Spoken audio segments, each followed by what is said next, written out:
अस्सलाम वालेकुम व्यूअर, कैसे उम्मीद है आप लोग खैरियत से होंगे।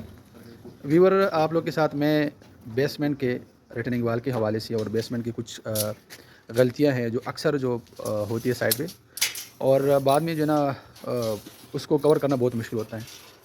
तो उन गलतियों के निशानदेही इस वीडियो में करा रहा हूँ, और फिर उसको मतलब कैसे हम जो है ना उसको ठीक करते हैं उसके हवाले से भी इंशाल्लाह इस वीडियो में आप लोग के साथ बताने जा रहा हूँ। ये हमारा एक बेसमेंट है, और इसका नीचे पूरा राफ्ट था।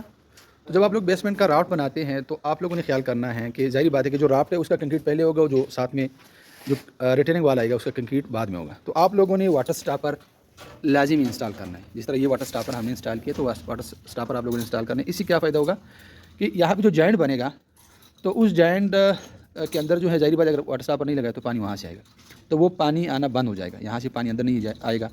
फिर उसके बाद ये है कि आप लोगों ने इसी तरह स्टार्टर जो है उसको भरना है। अब इस स्टार्टर का क्या फ़ायदा है, आप लोगों ने मार्किंग करना है, डोरी पहनने इस तरह जो रेड कलर का। फिर उसके ऊपर आप लोगों ने ये स्टापर भरना है, जिसको हम स्टार्टर कहते हैं। और स्टार्टर आप लोगों ने जो भरना है वो कोशिश करना है कि इसको इतना ही आप लोगों ने भरना है, क्योंकि ये जो मसाला है ये कमज़ोर है। जब कंक्रीट आएगा तो वो मजबूत होगा। अगर आप लोग उसको फुल भरते हैं तो ये है कि फिर ये जो मसाला है ये कमज़ोर है, तो उसमें क्रैक्स आ सकते हैं। तो आप लोगों ने ख्याल करना है कि जो स्टार्टर है आप लोगों ने उसको इतना ही भरना है। इनके अलावा स्पेसर का ख्याल करना है। आप लोगों ने स्पेसर जो है ना वो जो एज़ पर ड्राइंग उसकी रिकमेंडेशन जो स्ट्रक्चर इंजीनियर हैं वो 1.5 इंच या 2 इंच उसके हिसाब से आप लोगों ने इसी तरह जो है ना स्पेसर बनवाना है, और उसको आप लोगों ने लटकाना है।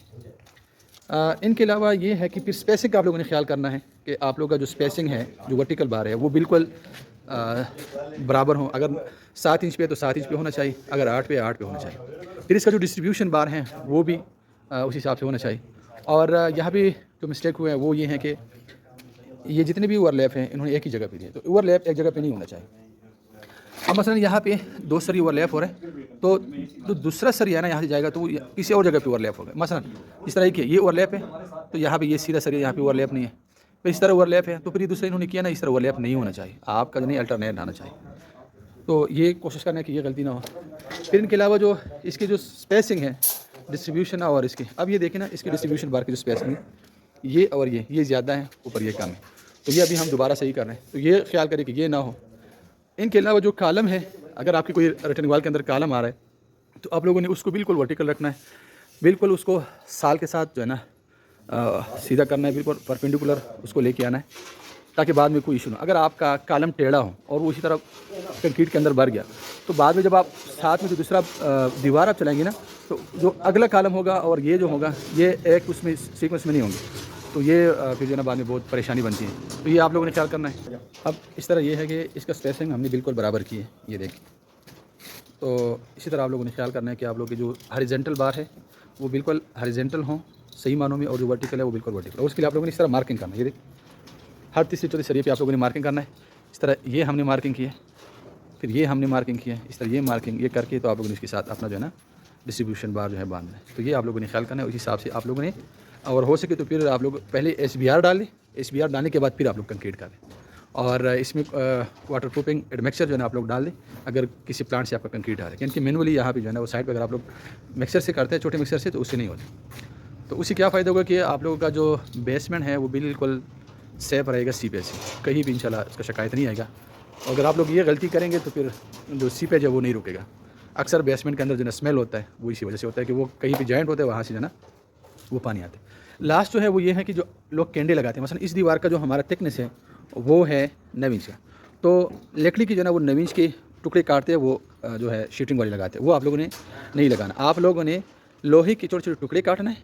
मतलब अगर हमारा 9 इंच का दीवार है तो आप लोगों ने 8.5 इंच का पीस काटना है। फिर उसके दोनों कोनों सिरों पे आप लोगों ने सोल्यूशन टेप बांधना है, और उसके बाद फिर आप लोगों ने इसको लगाना है। अब सोल्यूशन टेप से क्या फ़ायदा होगा कि आपकी जो प्लाई है वो ख़राब नहीं करेंगे। ज़ाहिर बात है जब उसको टाइट कर लेते हैं पतरी डाल के, तो फिर जो सरिया है वो बाहर निकलता है। तो ये ख्याल करना है कि जब आप लोग सरिया के केंडे लगाते हैं, और लगाना भी सरिया के केंडे हैं, तो उसमें आप लोगों ने साइड उसके जो सिरे है उसके ऊपर सोल्यूशन टेप जो है बांधना है, ताकि वो ख़राब ना हो जाए आपकी प्लाई। इनके अलावा जो आप लोगों के जो RCC दीवारें हैं और वो डबल रीइंफोर्समेंट है, मतलब एक जाला ये है और एक ये है, तो इसके बीच में आप लोगों ने इसी तरह ये U बनाना है। इससे क्या होगा कि दोनों जो जाल हैं ये अपनी जगह पे कायम रहेंगे, मतलब ये बिल्कुल एक दूसरे के साथ मिलेंगे नहीं, बिल्कुल बिल्कुल स्ट्रेट रहेंगे। तो ये आप लोगों ने लाजिमी डालना है। अब यहाँ पे यू नहीं है तो ये देखिए ये जुड़ रहा है आपस में, ये जो है नहीं होना चाहिए, ठीक। आप लोगों ने यू डालना है प्रॉपर। तो इसी तरह जो है ना आप लोगों ने करके और फिर उसके बाद जो ना कंक्रीट पोरिंग करना है। प्लाई का ख्याल करना है, प्लाई का जो है ना उसको तेल से लगा के, अगर कोई इस तरह है रिपेयरिंग करके प्रॉपर इसका रिपेयरिंग करके फिर आप लोगों ने उसका जो है दूसरी साइड लगाना है और उसको प्रॉपर टाइट करके फिर उसका कंक्रीट करना है।